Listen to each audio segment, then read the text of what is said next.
In the year 2000, when this century began, our national debt stood at roughly $5 trillion. Mr. President, I want you to pause and think about that. The year 2000 wasn't that long ago. $5 trillion is the total amount we owed. In 2001, George W. Bush became president. During the 8 years of Bush's presidency, the debt doubled from $5 trillion to $10 trillion. My party bears a significant degree of responsibility for that growth. Then in 2008, Barack Obama was elected president. And over the next 8 years, the debt doubled again from $10 trillion to $20 trillion. I want you to pause and reflect on that. The $5 trillion debt that we started the 21st century with had been accumulated by 42 presidents over 2 centuries.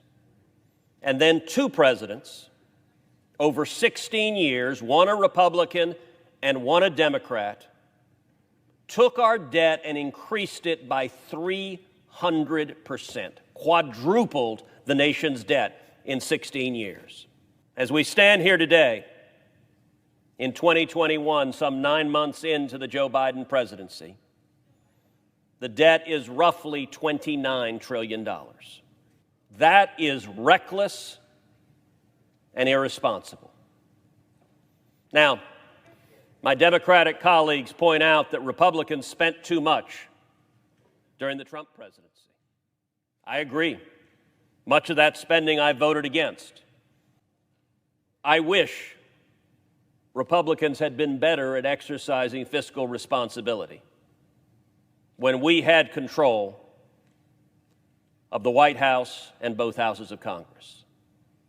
The unfortunate reality in this body, though, is that when you have a multi-trillion-dollar spending bill, you can usually count on the votes of every single Democrat and about half the Republicans. And so on spending bill after spending bill, we see 75 to 80 senators coming together, usually all the Democrats and half the Republicans. And there are about 20 of us who try to say, why are we bankrupting our kids and grandkids? Why are we digging the hole deeper and deeper and deeper? But that is, at least right now, a minority view in this body. Because, Mr. President, what Senate Democrats, what House Democrats, and what President Biden are doing now has no precedent in our nation's history.